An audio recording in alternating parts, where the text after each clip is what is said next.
that pizza the wrong way. Crust burst. Sanyo has been a leader in tape recorders for years, helping to make them better. Best catch of the day. Yeah. VHS, the 4-hour system. If you grew up in the 1980s, you remember this.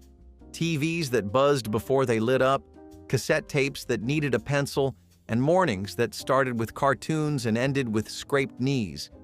Growing up in the 1980s wasn't just an era, it was a feeling. And if you remember this, it never really left you. Back before virtual reality, Viewmaster reels were the closest thing to teleportation we had. A small red plastic viewer, chunky and indestructible, that you held up to your face like some kind of sci-fi binoculars. But inside, whole worlds waited. You'd flick the lever with your thumb and instantly jump from a still frame of Mount Rushmore to a three-dimensional jungle scene with elephants that felt like they could walk right out of the frame. Some reels were cartoons, others were travel photos. Some were straight-up educational, which somehow made you like them even more. They were quiet, simple, and personal. You did not share your Viewmaster. That was yours. A private little universe. Every kid had their favorite reel. Maybe it was the one with dinosaurs. Maybe it was the space shuttle. Whatever it was your escape hatch from a math worksheet or a rainy Saturday. The 1980s weren't about flashy screens or downloads. They were about plastic, paper, light, and wonder. And somehow, that was enough. Actually, it was more than enough. But if you really wanted to feel like you were holding the future in your hands, you did not stop at a Viewmaster. You went for the gadget that talked back. Speak and Spell. A name so simple, you almost forget just how advanced it felt. This little orange learning machine had a robotic voice that felt both comforting and unsettling at the same time. The keys were rubbery. The screen was a small LED display. And the second it powered on, you felt like a kid genius. This was not just a toy, it was a computer. At least to us it was. And for a lot of people, it was the first time they ever heard a machine talk to them like a teacher would. It would ask you to spell elephant or photograph in that slow, mechanical voice. If you got it wrong, it would buzz like you had just activated some kind of self-destruct sequence. And if you nailed it, that same robotic voice gave you praise like it meant something, like it knew you. Speak and Spell was part game, part lesson, and 100% magic. You did not need Wi-Fi. You did not need batteries half the time. All you needed was the imagination to believe that this talking toy was the smartest machine in the house. And sometimes, it probably was. Of course, intelligence was one thing, but style? That was another story. If you were the kid with this next item, everyone knew you had your life together. Owning a Trapper Keeper in the 1980s felt like owning a briefcase made just for kids, but with neon colors, Velcro, and personality.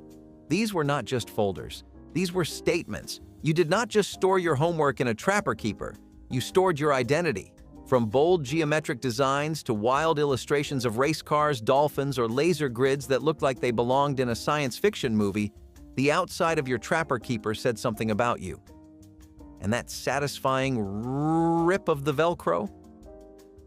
That was music. It had pockets for pencils, slots for notes, compartments you never used but felt cooler just knowing they were there. There was something so absurdly organized about them that it made you want to turn your life into a schedule. You would write the dates on your notebook dividers, color code your subjects, and then forget all of it by Wednesday. But hey, the effort was there. You felt important carrying one around. It made you feel like you were growing up, and even if you never opened it for anything other than doodling weird cartoons during math class, it still felt like a win. But when it came to keeping track of things, there was one object that really made you feel like a collector, and not just of stuff, but of memories. Blank VHS tapes were not just empty plastic boxes. They were treasure chests, the kind you could label, relabel, and fill up with your own little corner of television history. You remember the sound, right? That whirring click as the VCR accepted your latest recording project, whether it was The Muppet Show, a Disney movie airing on Saturday night, or just some random commercials you ended up watching later like they were rare artifacts. Back then, taping something off television was serious business. You had to time it perfectly. Hit record at just the right moment, or risk catching the tail end of a news anchor saying, "And now," before your show started. Fast-forwarding past commercials felt like a power move. Rewinding? An art form. And if you had one of those little tape rewinder machines shaped like a car, you were basically living in luxury. You wrote on those little white stickers with a level of care that rivaled school projects. "Do not tape over. Disney only. Toys R Us ad. Keep forever." And when someone in the house recorded over your stuff with a football game, that was war. But if you wanted to really test your patience and your brain power, there was only one screen-based challenge that ruled them all.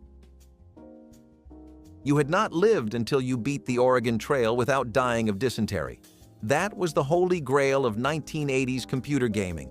Those chunky gray computers in the school lab, that pixelated map, that relentless text box reminding you that little Timothy had broken a leg and your oxen just drowned crossing a river.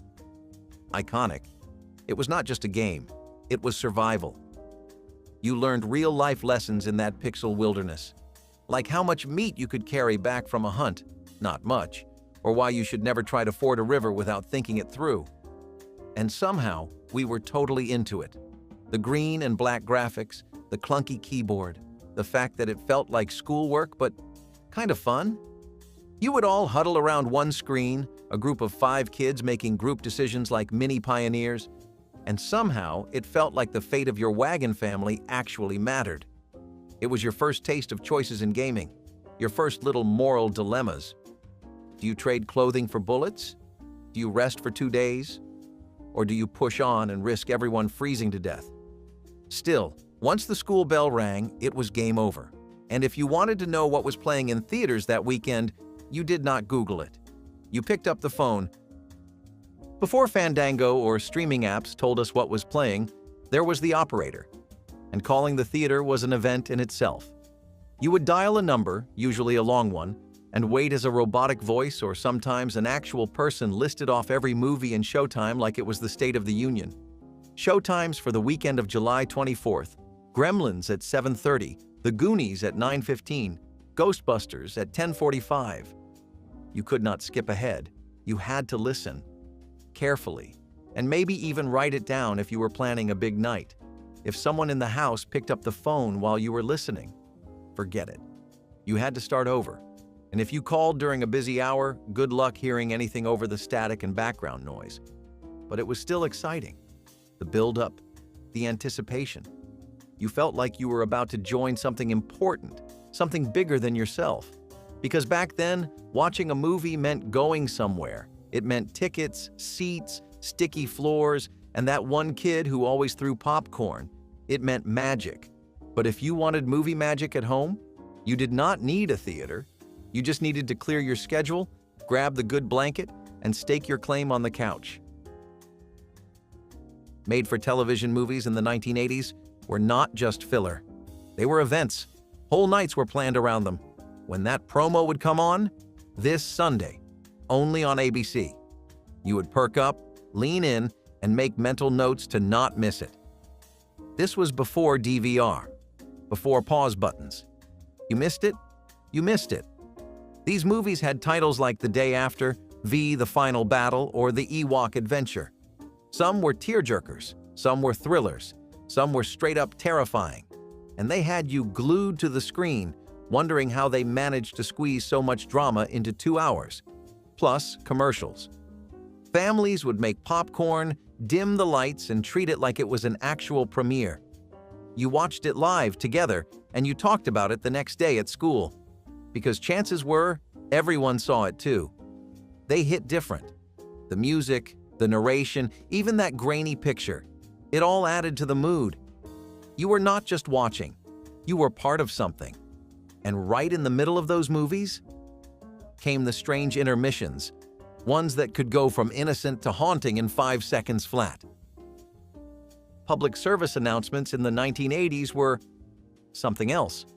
You would be watching cartoons or a sitcom, then suddenly, boom. The screen would cut to a gray filter, eerie music, and a serious voice saying, "This is your brain. This is your brain on drugs." Or a crash dummy flying through a windshield, or a puppet warning you not to talk to strangers. They were dramatic, unsettling, and weirdly unforgettable. One minute you were giggling at Garfield. The next you were wondering if touching a light socket would make you disappear forever. These announcements were designed to scare you straight, and they worked. They haunted your dreams and followed you into adulthood. Some used animation. Some used real actors with tear-streaked cheeks and slow zooms, and all of them felt like they were speaking directly to you. But even with the ominous tones, there was something strangely comforting about them, like the world was trying to look out for you, even if it scared you a little. They were a strange part of growing up, and honestly, we would be lying if we said we did not remember them word for word. Still, if there was one thing that really balanced it all out, it was the glory of waking up at sunrise for the lineup of legends. Saturday morning cartoons were not just shows, they were rituals. You would wake up at 6 or 7, bowl of cereal in hand, and stake out your spot in front of the television before anyone else in the house even stirred, pajamas still on, eyes still half shut. But you were ready. The networks fought hard for your attention. ABC, NBC, CBS, they all rolled out animated powerhouses like The Smurfs, He-Man, The Real Ghostbusters, Gem, G.I. Joe, and Teenage Mutant Ninja Turtles. Each show had its slot, and missing one felt like missing a holiday. But for every golden episode came the heartbreak of your favorite show being bumped, or worse, replaced. The dreaded special news report could interrupt your flow like a slap to the face. You would sit there in disbelief as your cartoon got pulled for a political debate or weather update. No warnings, no mercy. Still, the lineup gave you something to look forward to all week, and for those few hours, everything felt right in the world. Cartoons, cereal, and commercials that somehow got stuck in your head forever. Because let's be honest, there are still jingles from that era that we can sing from memory, word for word. Commercial jingles in the 1980s were not just background noise, they were the soundtrack of your childhood. Short, catchy, and borderline hypnotic.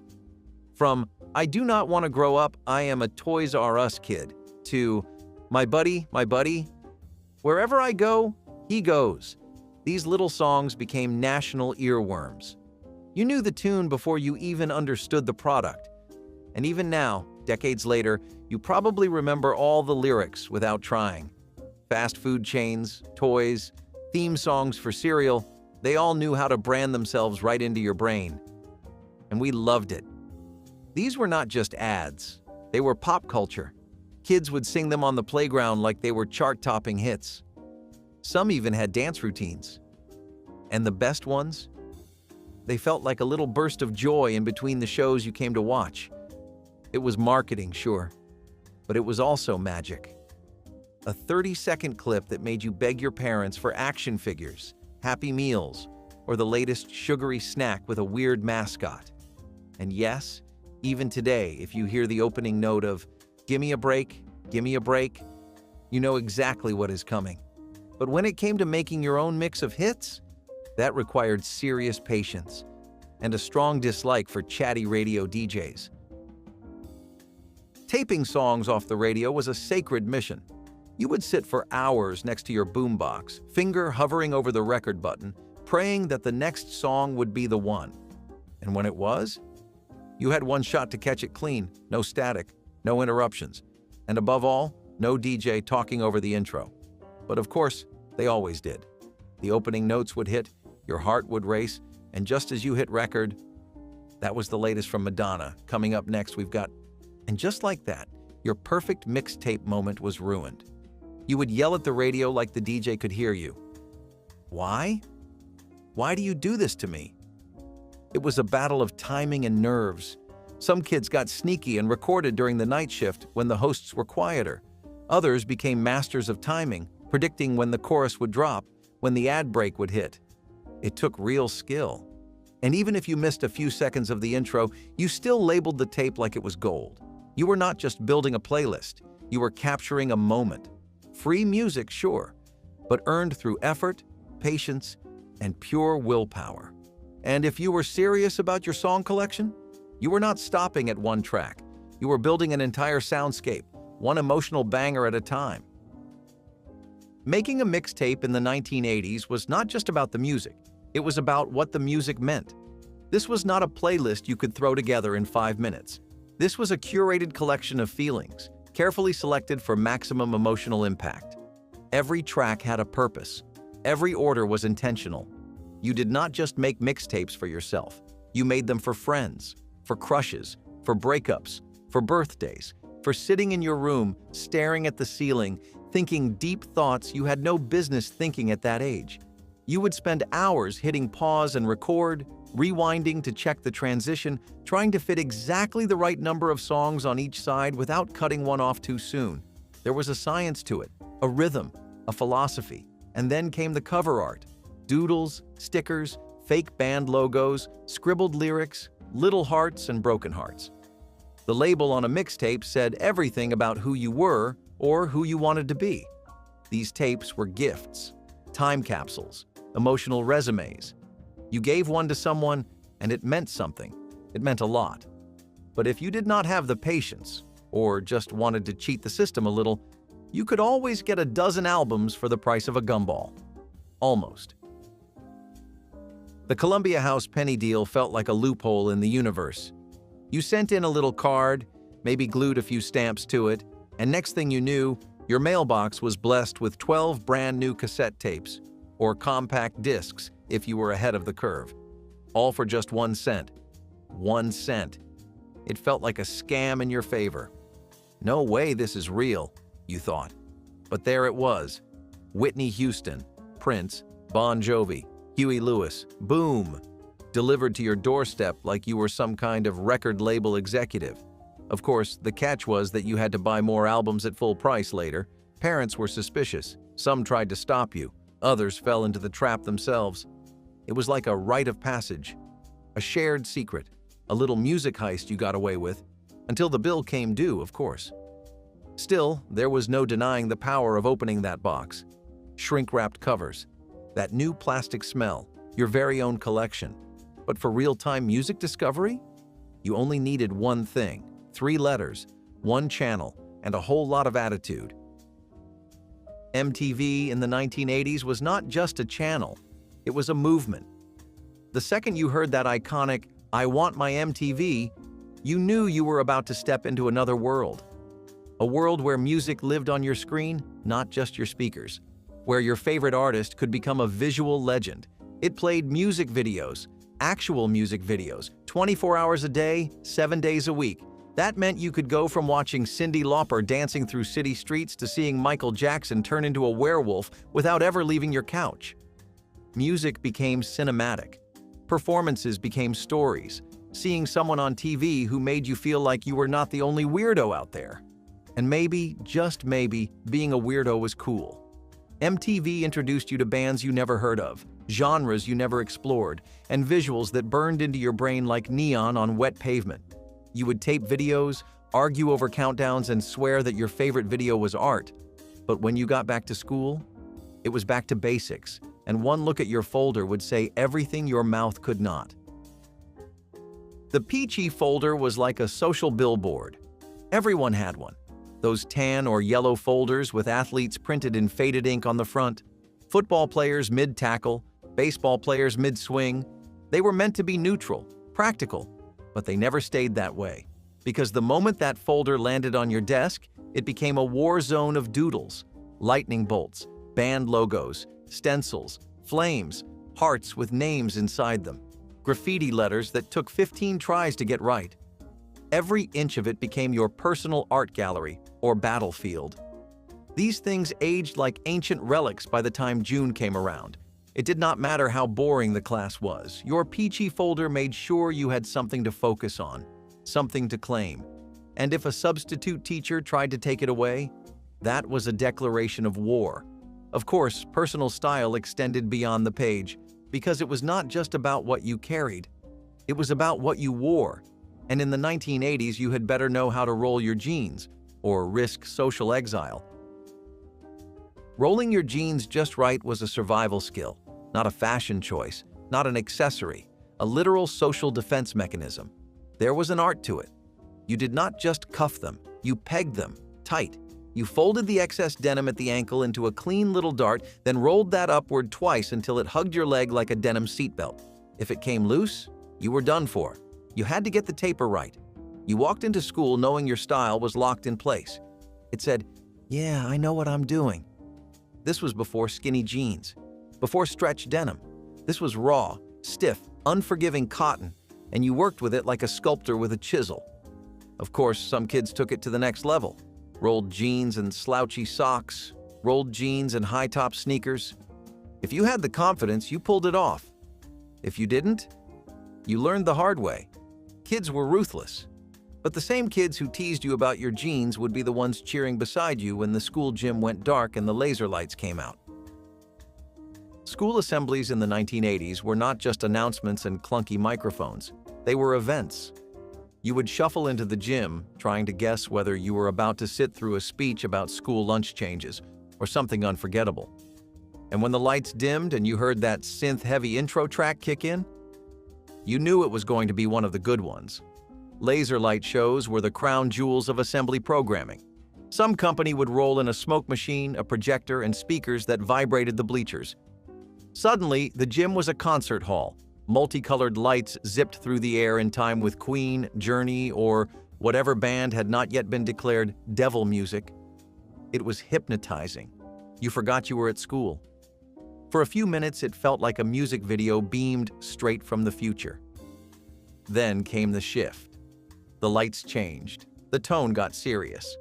Cue the slow-motion footage, the testimonials, the tears. Whether it was DARE, Just Say No, or some traveling team of very serious ex-skaters, you got the message. And even if you tuned it out, you still left feeling something. But if you were lucky, next period had a free block. And that meant the sacred ritual of heads down, thumbs up. Heads up, 7-Up was more than a game. It was a cultural phenomenon, a secret handshake between students and substitute teachers. It was their way of saying, "Yeah, I'm not teaching anything today either." And we were fine with that. You would hear the announcement and your whole class would light up. Put your heads down, close your eyes, and put one thumb up. The shuffle of sneakers, the giggle suppression, the electric anticipation of maybe, just maybe, getting picked. 7 kids would wander the room, pressing down thumbs like chosen ones. And then came the moment of truth. Heads up, who touched you? That sentence alone could send a wave of anxiety through the room. You guessed wrong, back to your seat. You guessed right, you got to switch places. Victory. It was like the Olympics of elementary school, if the Olympics were fueled by Capri Suns and lunchroom gossip. No prizes, no points, just pride. And if you were one of the kids who got picked regularly, you walked a little taller afterward. You were known. You had taste. But when it came to classroom status symbols, nothing held as much weight as the prize at the bottom of your cereal box. Caring way too much about what came in your cereal box was just part of the 1980s experience. It was not even about the cereal. It could have tasted like cardboard dust for all we cared. What mattered was the prize inside. That tiny plastic toy, decoder ring, or glow-in-the-dark sticker was the reason we begged our parents for the sugar-loaded box of goodness in the first place. And once you got it, all rules went out the window. Forget pouring a bowl like a normal person. You reached into that box, elbow deep, rooting around for treasure like a raccoon on a mission. You wanted the cereal because of the real Ghostbusters erasers, because of Transformers trading cards, because of My Little Pony stickers. The commercials made them look like holy grails, glowing in cereal rainbows. And heaven help you if you collected 3 out of 4 toys and the 4th was available by mail with 5 proofs of purchase. Sure, cereal is still around, but it has not hit the same since those days. Maybe it is the nostalgia. Or maybe it is just that nothing feels as magical as a toy in a bag of marshmallow puffs. But when it came to real magic, you found that in a red booth under stained glass lamps with a personal pan pizza on the way. Going to Pizza Hut in the 1980s was like going out to a real restaurant. You did not just eat pizza, you dined. Those dark wooden booths, the checkerboard tablecloths, The Tiffany-style stained glass lamps glowing overhead, they made you feel like you were part of something bigger, a celebration, a moment. You would sit down and immediately scan for those iconic red plastic cups, the ones that looked like they had been sandblasted and built to survive 100 dish cycles. The soda hit different in those. Crisper, colder, more official. And let's not forget the Book It program. You read a certain number of books, got a button with little stickers, and then traded that for a free personal pan pizza. Reading had never been so rewarding. That pizza arrived hot, crispy, and cut into 4 perfect slices. It was not fast food. It was not fine dining. It was Pizza Hut. And in the 1980s, that meant everything. Of course, if you were not going out to eat, you had the next best thing waiting for you in the freezer. Plastic trays, divided compartments, and a microwave that promised a meal from the future.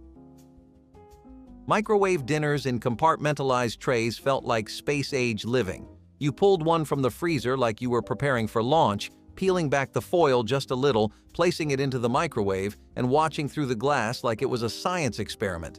And in a way, it was. A frozen brick turned into Salisbury steak, corn, and a weirdly perfect scoop of mashed potatoes with a dent in the middle. It was convenience, but it also felt like progress.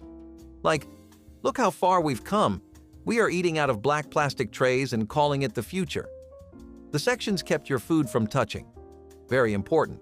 And even if the brownie in the corner came out boiling lava while the peas were still ice cubes, we did not care. This was the future. And for a lot of kids, this was dinner. No family table, no cloth napkins, just a microwave hum and the glow of the television, maybe tuned to reruns or something animated. And let us not forget the TV commercials. Dinner in minutes. Satisfying, delicious, and no cleanup. They made it seem like cooking was a thing of the past. But if you were lucky enough to finish dinner early on a weekend, there was only one place to go where wheels met disco balls and hormones hit the air. Roller rinks in the 1980s had a very specific smell. 1 part popcorn machine, 1 part sweat, 1 part carpet that had absorbed more teen drama than a whole season of television. But somehow, it worked. That scent meant you were in for something electric.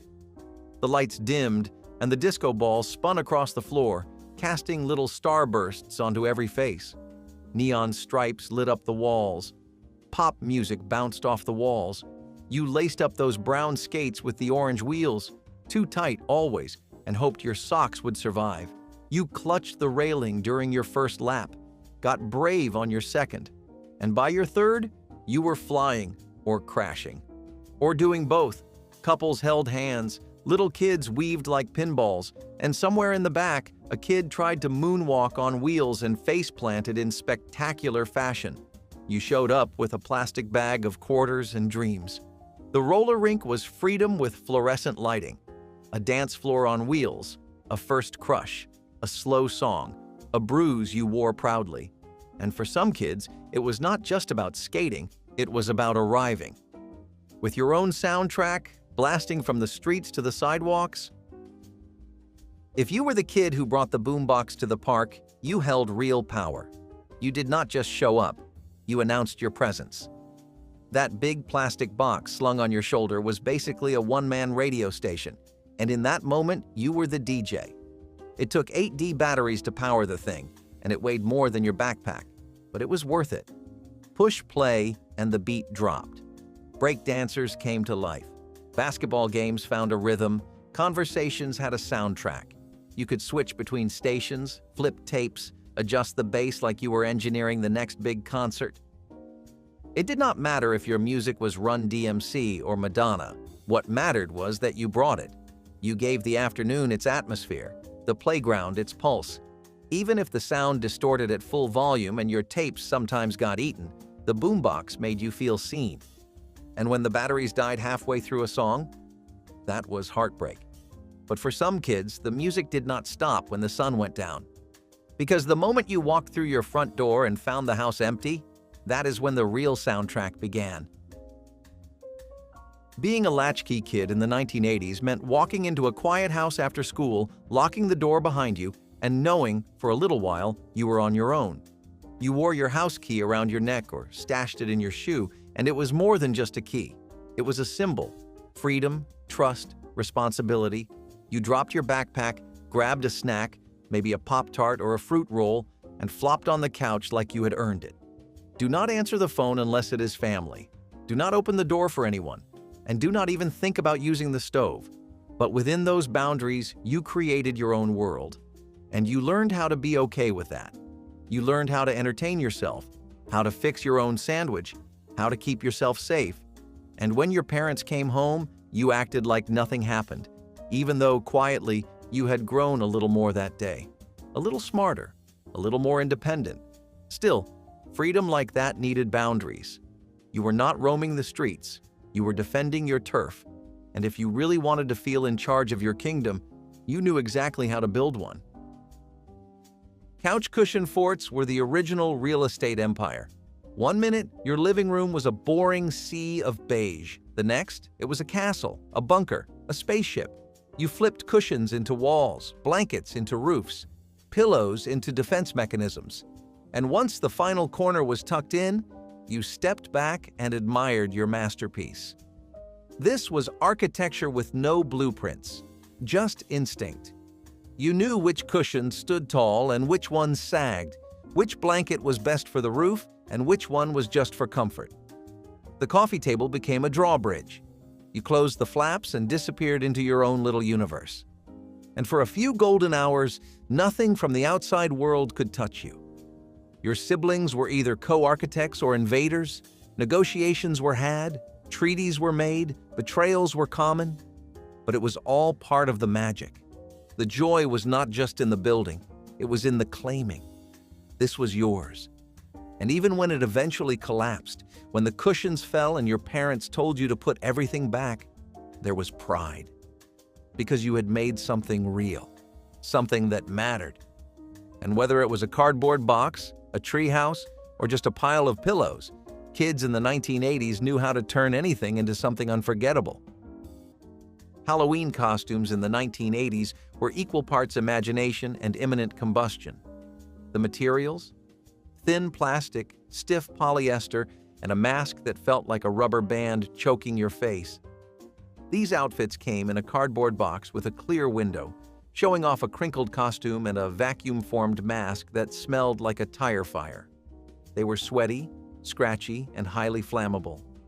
Add candles, jack-o'-lanterns, or sparklers into the mix, and you had a walking fire hazard. Kids would run from house to house while their capes or plastic sheeting flapped dangerously close to open flames. Some costumes even came with battery packs or accessories that sparked, because clearly, fire safety was not trending.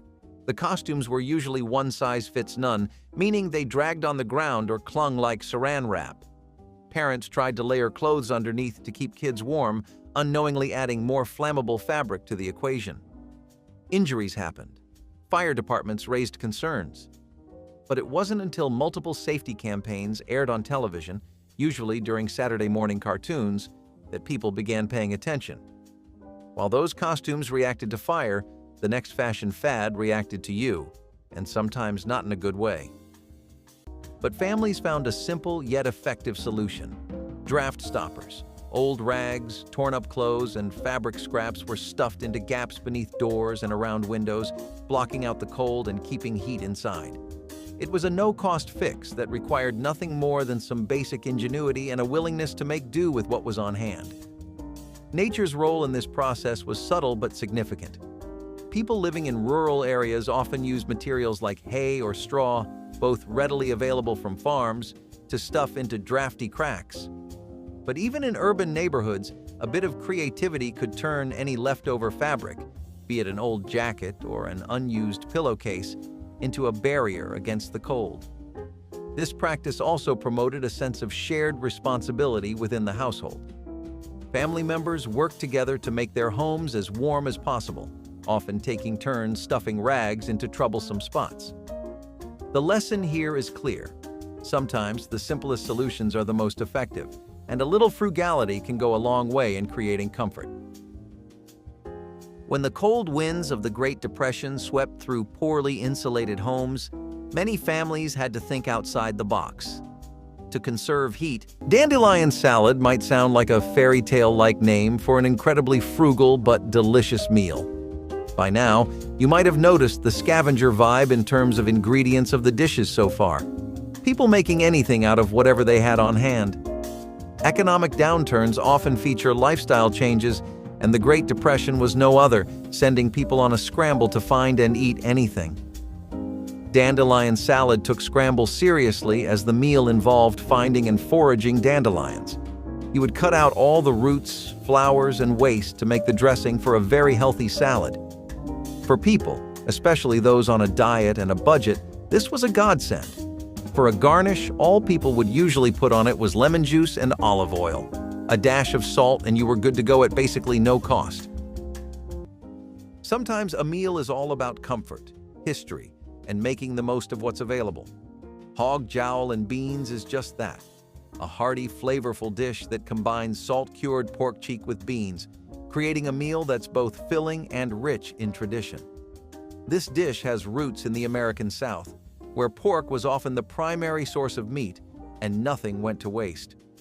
The hog jowl, or pork cheek, was preserved through salting, making it last longer and adding a distinctive savory depth to the dish.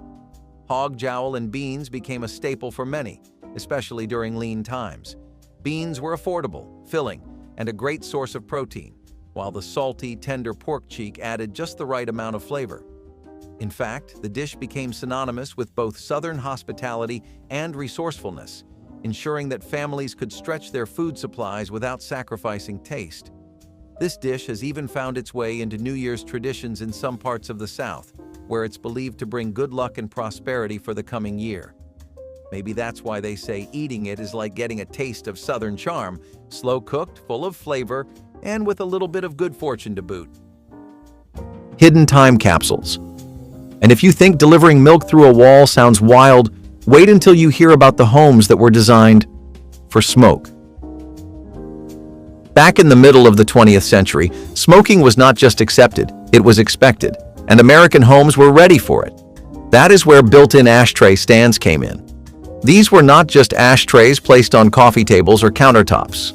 No, these were recessed, often permanent fixtures embedded right into walls, armrests, and even lampstands. You could walk into a living room, and there it was, your own little designated smoke spot, classy as could be. Some were ceramic, some were chrome. A few even had lids to keep the ashes tidy. And they were everywhere, in kitchens, in bathrooms, in bedrooms. The ultimate sign of a home that was with it. Even guests had their own designated ashtrays. People took pride in them. Some were decorative, shaped like seashells or horseshoes. Others were sleek and utilitarian, and it was not just adults using them. Teens had their own, often built into the back of desks or vanities. Today, of course, the idea seems almost alien. We cover smoke detectors in foil just to cook without setting them off. But back then, these ashtrays were part of the home's soul. And when the culture shifted, they vanished fast, ripped out, tiled over, or collecting dust as relics of a time no one wants to remember, but no one can forget. But the next room? Oh, that is where the real memories were made. Think beanbags, shag carpet, and absolute chaos. Toy guns in the 1980s were practically indistinguishable from the real thing. Made with black plastic, realistic shapes, and even working triggers, they had the look and feel of something that should have been locked in a police evidence room. Just a solid chunk of molded chaos that turned playground games into potential panic zones. You'd see kids walking down the street brandishing these things, twirling them like action stars, and every adult in the vicinity would freeze. Police departments issued warnings. Tragic accidents occurred when officers couldn't tell if it was a toy or the real deal. But the toy industry kept churning them out, fueled by action movies, war games, and every kid's dream of being the next big hero. It wasn't until a few high-profile cases made national headlines that things finally changed. New laws came in fast, orange tips became mandatory, and ultra-realistic models were pulled from shelves. Today, toy weapons come in neon pink with Super Blaster written on the side. Speaking of dangerous things that glowed in the dark, let's talk about what used to light up your bedroom walls: radioactive style. The bitter cold didn't stop people during the Great Depression from heading outside to work, run errands, or simply survive the day. But with many unable to afford new shoes or even warm socks, an inventive solution emerged: stuffing shoes with newspaper or cloth for extra insulation. It was a simple trick that turned worn-out footwear into a small haven of warmth. Shoes were often patched and repatched to last as long as possible, but keeping feet warm required a little extra creativity. Newspapers were readily available and lightweight, while scraps of cloth could be repurposed from old clothing or blankets. This method demonstrated how even the humblest materials could be transformed into tools for survival. The environment played a role, too, as people used whatever natural or man-made resources were readily at hand. Parents often taught their children how to make the stuffing work best, passing down lessons in both thriftiness and resilience. Today, this simple innovation reminds us that solutions don't always have to be complex or expensive. When the Great Depression gripped the country, homes were often drafty and poorly insulated, making it nearly impossible to keep the chill at bay. Milk toast is exactly what the name suggests: toasted to perfection bread dipped in milk with a generous slap of butter. On days when any meal you loved was unaffordable and getting up to cook something proper was dreadful, milk toast came through for many families. All you needed was some good fresh bread and a warm glass of milk to gorge on until you felt full. Milk toast quickly became one of the most popular breakfasts in the States, catering specifically to people below the poverty line who could not make most of the items on this list regularly. Nowadays, this might be considered a very vintage meal, the type to get kids asking you what century you might be from. But back then, it was something even working-class 20-year-olds would eat daily. Times have changed, and the breakfast of people in those socioeconomic classes is definitely different. In the midst of freezing temperatures and limited resources, hot drinks became a staple of warmth for families during the Great Depression. Tea, coffee, and broth, simple yet effective, provided both physical warmth and emotional comfort. When the world outside was bitterly cold, these hot beverages acted as small but crucial escapes from the chill. Tea leaves, coffee grounds, and even bones or scraps of meat could be boiled down into a broth, stretching what little food families had. A steaming cup was an essential way to keep spirits up and bodies warm. The role of nature was key here.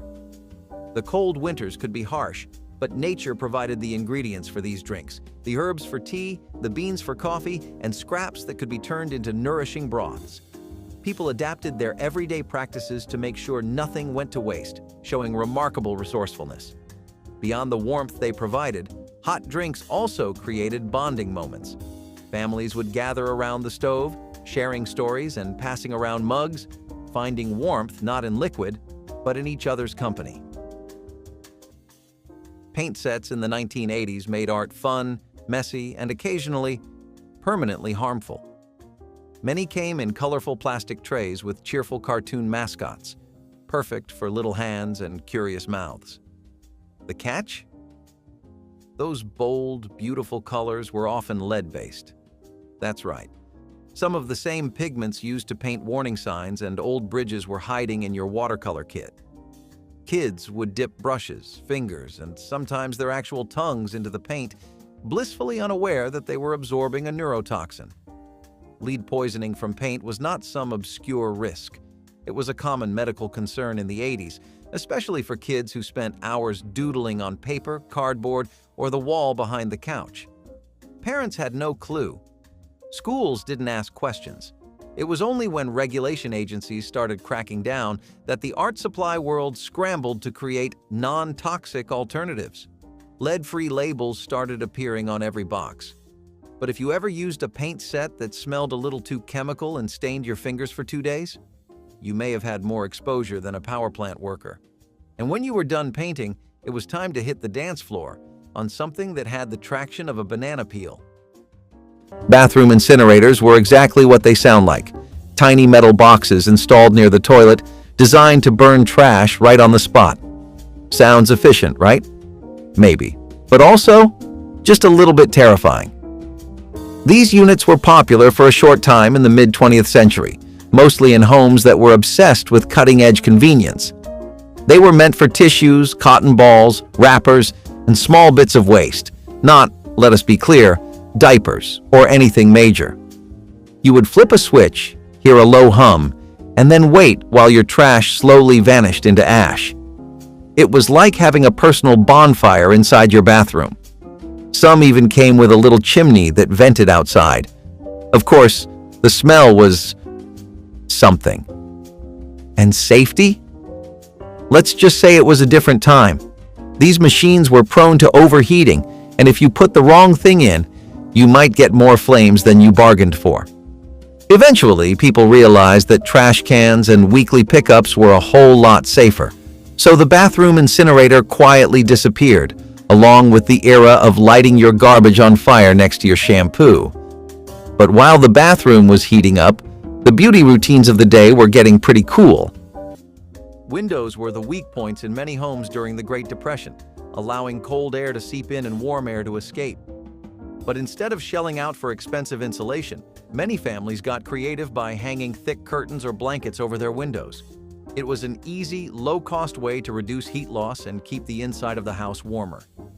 This simple trick highlights the ingenuity that people had to employ during tough times. Using what they had, whether it was old blankets, heavy curtains, or even quilts, families found a quick fix to an ongoing problem. These materials acted as a barrier, trapping warm air inside while blocking out the cold air from the outside. Cold winters were a given, and homes often lacked the insulation we take for granted today. Yet, in this environment, frugality wasn't a choice. It was essential. People had to make the most of what was available, and hanging blankets was an effective and straightforward solution. This kind of resourcefulness and adaptability is still valuable today, whether you're struggling with rising heating bills or just looking to stay cozy on a budget. Sometimes the most unassuming vegetables are turned into something spectacular, and parsnips are no exception. Grated, mixed into a batter, and fried to golden perfection, parsnip fritters are a delightful twist on traditional fritters often found in kitchens where creativity and thriftiness meet. With their mild, slightly sweet flavor, parsnips provide the perfect base for a savory snack or side dish. While parsnips have been enjoyed since ancient Roman times, they saw a resurgence in popularity during times of scarcity, particularly during the Great Depression, when root vegetables like parsnips were more affordable than other produce.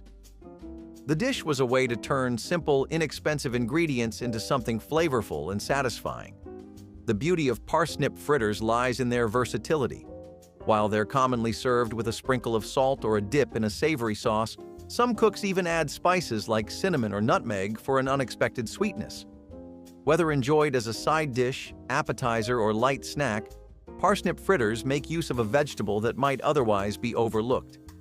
Today, they may not be a household name, but these crispy, golden bites continue to remind us that sometimes all it takes is a little batter and some heat to turn a humble vegetable into something extraordinary.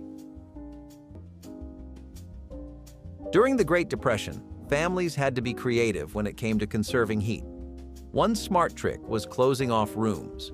With limited fuel and heating sources, it wasn't about warming up the entire house.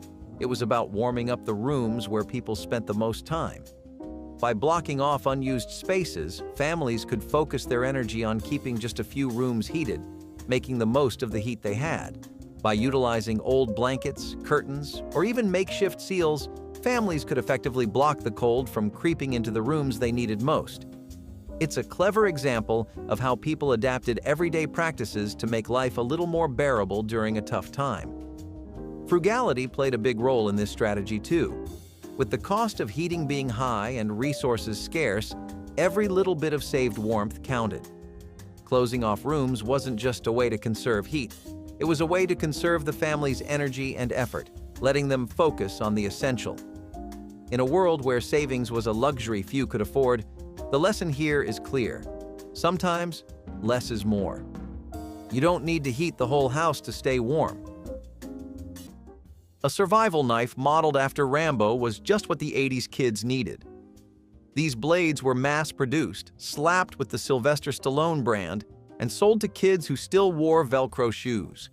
The blade, sharp enough to slice through rope. The handle, hollow, because inside was a survival kit, complete with fishing hooks, wire, matches, and sometimes even a tiny compass that barely worked. It was marketed as a tool for outdoor adventures, but in reality it was just a hunting knife that fit in a backpack. Boys would trade them, show them off at school, or use them in backyard missions where at least one kid came back bleeding. Teachers confiscated them, parents shrugged, and the companies? They sold more. Eventually, regulations tightened and most of these survival-style knives disappeared from toy shelves. But if you grew up in the 80s, chances are you or someone you knew had one stashed under their bed, next to their glow-in-the-dark ninja stars.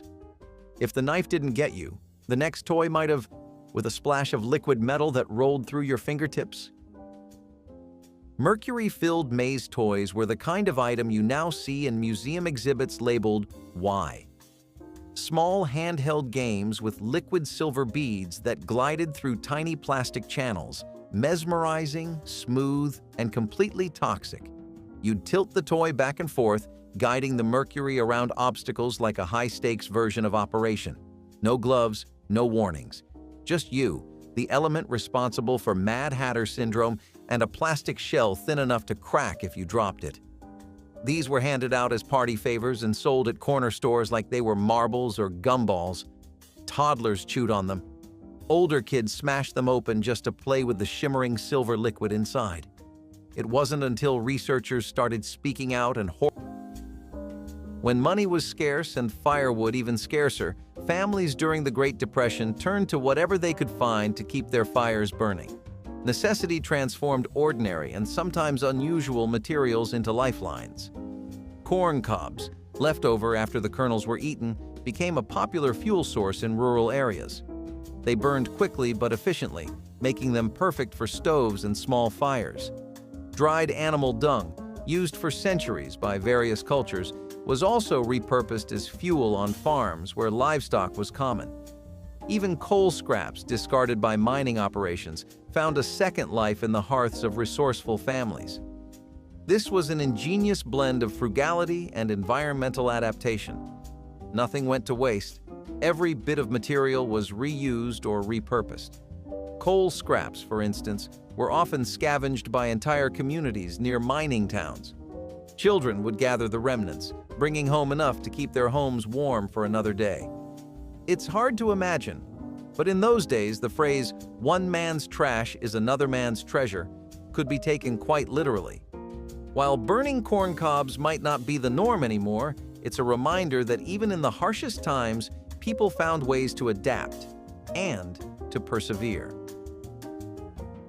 When the Great Depression left families with little money to buy fuel, it was the original shortcut for busy kitchens, long before microwaves or DoorDash deliveries. Right there in the wall, usually between the kitchen and dining room, was a little opening known as a pass-through window. Not big enough to walk through, just big enough to pass a steaming pot of mashed potatoes or a stack of plates. It was part convenience, part conversation starter, and part dinner-time drama stage. You could poke your head through and call out, "Who wants seconds?" Or you could slide a dish over without juggling it across the carpet. In bigger homes, they were framed out in wood or tile with little ledges to rest a casserole on. In smaller homes, they were purely functional, a hole in the wall that saved mom 10 steps at every meal. Some even had shutters or swinging doors, so you could close the kitchen once dinner was served.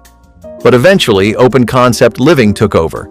People tore down the wall entirely instead of carving a window into it. And just like that, the pass-through became passé. Still, it had its charm. It turned dinner into a kind of performance. But if passing potatoes through a hole in the wall sounds odd, imagine burning your garbage in a machine tucked right next to the toilet.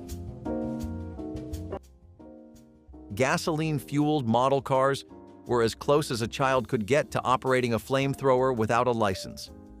These weren't battery-powered toy cars.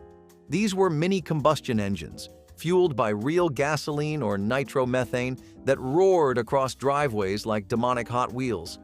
You'd fill the tiny tank, pull the starter cord, and hope it didn't catch fire in your hands. The engine would sputter, cough, then scream to life with the sound of a weed whacker on steroids. Once running, these things hit 30 miles per hour easy. Control was optional. You'd aim it straight, watch it veer into the neighbor's leg, and hope it didn't explode. They were hot, loud, and prone to sudden flare-ups. Burns, inhalation hazards, and flying debris were just part of the charm. Parents thought it was good engineering fun. Emergency rooms thought otherwise. Eventually, the combination of fire risk, noise complaints, and endless injury reports forced manufacturers to pivot toward electric versions. Today's RC cars run cool and quiet. But back then, if yours didn't have a trail of smoke behind it, were you even playing? And speaking of painful toys disguised as accessories, let's not forget what happened when slap bracelets started slicing through sleeves and skin. Let's talk about a culinary pairing so simple it feels almost too obvious: eggs and butter. When combined into a creamy spread, it's a game changer. Egg butter, an unassuming mix of chopped boiled eggs and softened butter, was a staple born from practicality and versatility. Spread it on bread, pair it with crackers, or use it as a filling, and you've got a rich, satisfying treat. Egg butter has its roots in Northern and Eastern Europe, particularly Finland, where it's known as muunavoi. Traditionally, it's served with rye bread or karjalan piraka, a type of pastry. Immigrants brought the recipe to America, where it found a home as a budget-friendly spread, especially during lean times. After all, when protein was scarce, this combination packed a double punch. Boiled eggs and butter were often kitchen staples, making this dish both accessible and economical. And if you think about it, it's essentially the predecessor to egg salad, only without the mayonnaise. With its velvety texture and timeless appeal, egg butter might just be the original butterboard's trend. Only, instead of Instagram likes, it earned a spot on the dinner table through sheer practicality. Popper toys were supposed to bounce, not try to kill you. You remember them, those colorful half-sphere rubber domes you'd flip inside out, set on a table, and wait for the dramatic pop. They'd launch into the air, bounce off walls, and send toddlers into fits of laughter. But that laughter turned into choking sounds more often than toy companies would like to admit. The smaller ones were just the right size to lodge in a child's windpipe. No warning labels, no age recommendations, just a bin full of potential emergency visits. If it bounced under the couch, your little sibling would be the first to dive after it, and sometimes straight into a medical emergency. Parents bought them by the dozen at grocery store checkout lanes. Eventually, safety boards stepped in, issuing recalls and choking hazard warnings left and right. The toy aisle cleaned up a little. But if you grew up in the 80s, you know the truth. That little rubber dome had the soul of a landmine. And if that did not take your eye out, the next one just might, because it had actual spinning metal blades. Let us talk about the rumpus room. If the living room was where adults behaved themselves,